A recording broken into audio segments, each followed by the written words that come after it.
Fala, galera do Corujão Vascaíno, chegando aqui com aquele nosso vídeo noturno, trazendo todas aquelas informações, aquelas notícias gostosas do Vasco da Gama.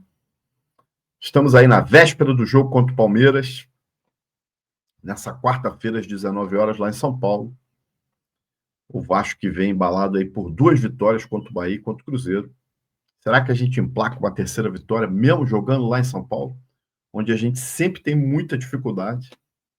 Campo duro, campo rápido, gramado sintético. Além da equipe do Palmeiras, é uma equipe muito forte que vem num bom momento também.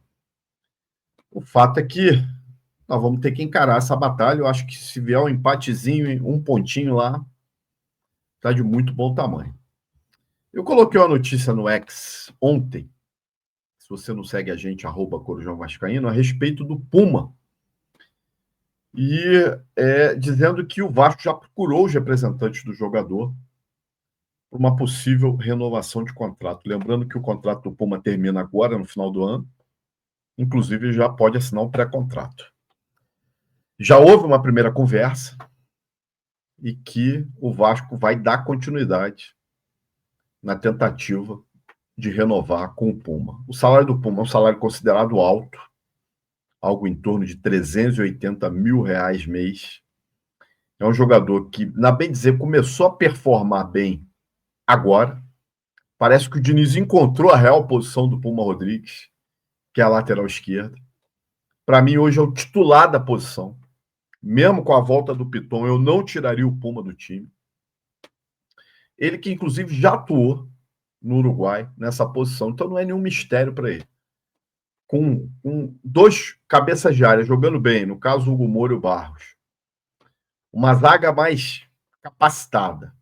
Eu acho que isso tem dado também uma segurança para o Puma não ficar tão exposto, porque não é um exímio marcador.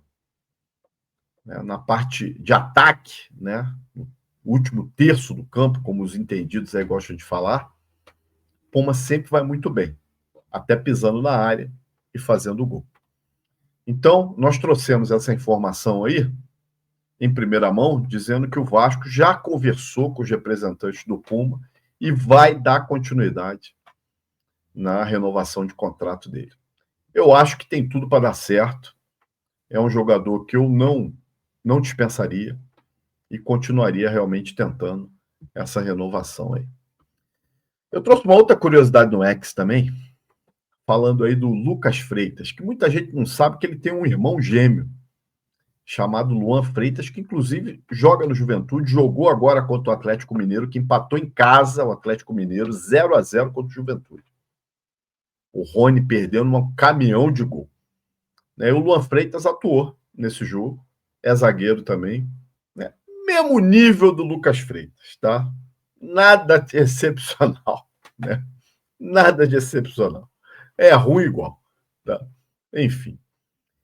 Uma outra coisa que eu quero trazer aqui é o seguinte: as próximas rodadas do Vasco da Gama. Olha aí, ó. Jogo do Palmeiras fora de casa. Domingo a gente enfrenta em São Januário o Vitória. Saímos para jogar contra o Fortaleza. Temos o clássico contra o Fluminense. Fora de casa contra o Bragantino. Jogamos em casa contra o São Paulo e outro clássico contra o Botafogo. Próximos 7 jogos aí do Vasco.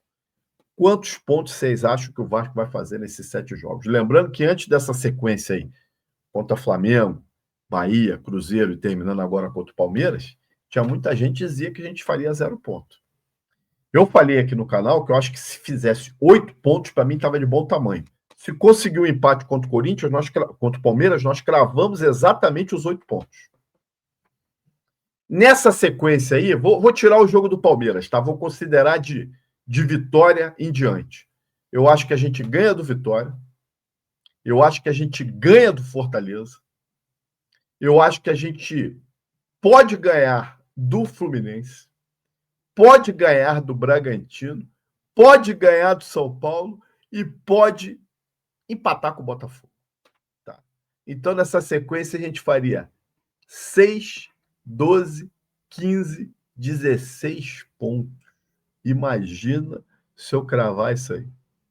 16 pontos. Numa possibilidade aí, porra, grande de 18 pontos.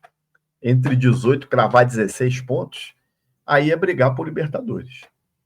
É difícil? Porra, Dib, você tá sendo otimista demais. Eu tô, mas peraí, não dá para ganhar do Vitória em casa? Vamos analisar friamente. Não dá para ganhar do Vitória em casa? Porra, tem que ganhar. O Fortaleza vem mal pra caramba. Tá respirando por aparelhos na zona do rebaixamento. Não dá para ganhar do Fortaleza fora de casa? Claro que dá.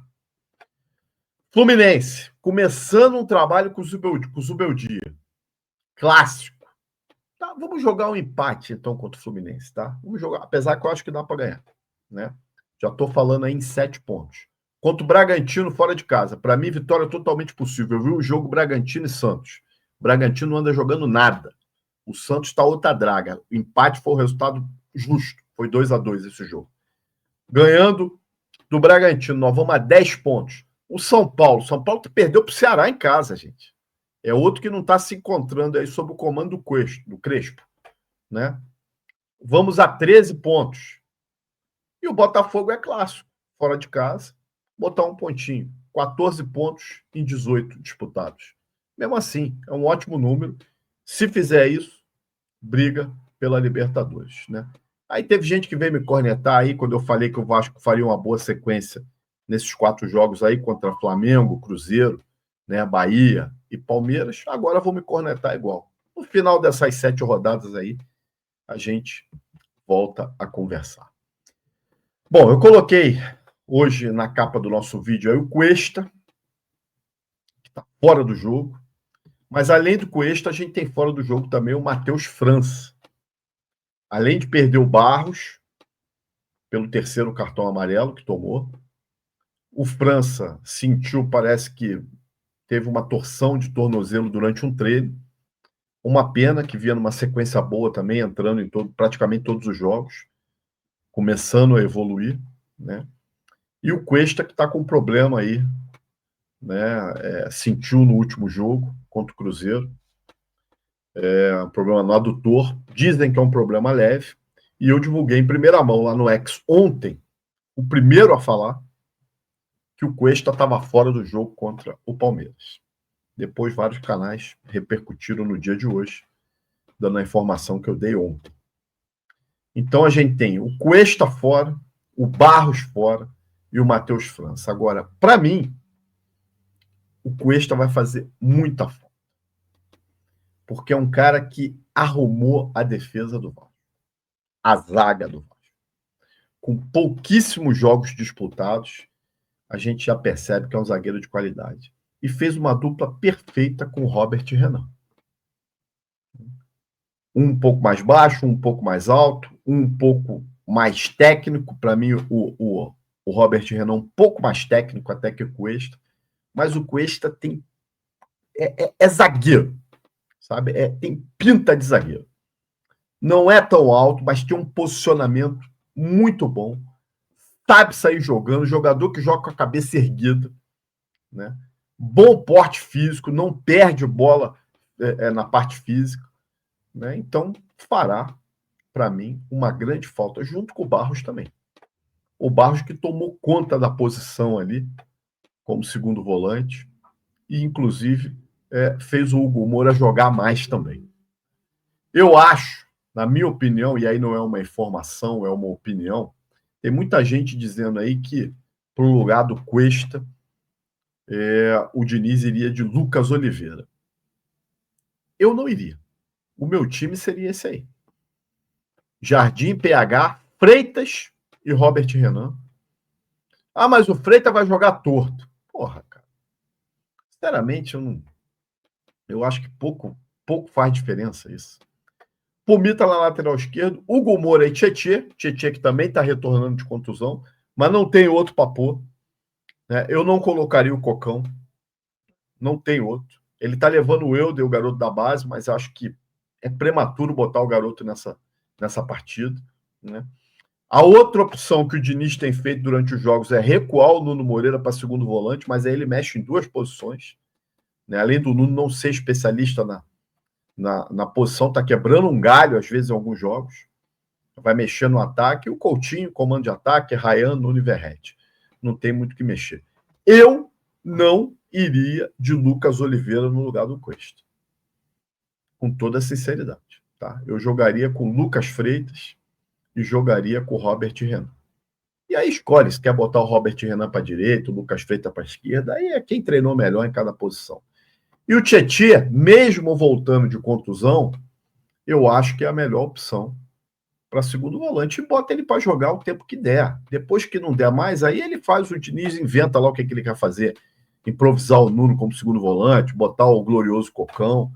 Né? O fato é que vai ter que ser assim mesmo. Vão fazer falta? Vão fazer falta. Ambos. Tanto o Cuesta quanto o Barros. Tá? Mas fazer o quê? A gente não pode arriscar colocar o Cuesta nessa partida, mesmo não sendo uma contusão séria, de perder o jogador por resto da temporada. Como eu vi muita gente falando também, tinha que poupar o Coutinho também, o piso duro, né, complicado. Né? Cara, eu acho que o Coutinho vem numa ascensão. Né? Eu não tiraria o Coutinho, não, se ele não está sentindo nada, tem que ir pro jogo. Tá? Agora, é jogo amanhã de correria. Eu acho que, inclusive, o Vasco tem que ser inteligente e tentar o máximo possível tirar a velocidade do jogo. Porque o Palmeiras vai imprimir uma correria, o Palmeiras gosta de jogar dessa forma. Eu acho que o Vasco tem que jogar na base da catimba. Fazer o tempo gastar, deixar o time do Palmeiras nervoso, deixar a pressão pro lado deles, porque a torcida vai acabar pressionando se o gol não sair. E aí, numa estocada, num contra-ataque, de repente com o PH, com o Ryan, se o Andrés Gomes entrar durante o jogo, e aí sim, buscar um contra-ataque e tentar fazer o gol. Né? Verratti, eu também não tiraria desse jogo. Né? Volto a dizer, eu acho que é um jogo para dar uma catimbada, para quebrar o ritmo do jogo. Eu acho que o Verratti sabe fazer isso. Né? Agora, conforme o andar da carruagem, conforme o jogo se desenrolar, aí o Diniz tem que ser inteligente nas trocas, né? E principalmente não demorar para trocar quando ele achar necessário, não ficar esperando tomar sufoco, vendo que o time morreu fisicamente, que as coisas não estão dando certo para ele fazer as trocas. Nos últimos 2 jogos ele foi super bem nas trocas, né? Trocou rapidamente, né? Quando o Bahia teve o jogador expulso, ele já tirou o Lucas Freitas, botou o Moura na zaga, né, enfiou o David lá. No jogo contra o Cruzeiro também fez modificações sem muita demora, que continue assim, Diniz. O certo é esse. É isso, meus amigos. Após o jogo, né, amanhã tem a estreia da nossa live de quarta-feira.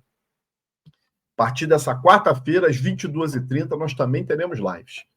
Mantendo a nossa live de todo domingo às 22 horas. E na quarta-feira, agora, às 22h30, voltaremos com uma espécie de pós-jogo, algo mais rápido, né? Mas vamos falar tudo que a gente viu nesse jogo contra o Palmeiras, esperando um bom resultado. Para mim, um bom resultado é até um empate. Se vier a vitória, espetacular. É isso aí, meus amigos. Se você gostou desse vídeo, peço que deixe seu like, compartilha, se inscreva no Corujão, vire membro para qualquer hora você estar aqui na bancada comigo, entrando lá no nosso grupo do WhatsApp. Segue a gente lá no Instagram, Corujão Vascaíno, e no X, @Corujão Vascaíno. Um abraço, gente. Até a próxima.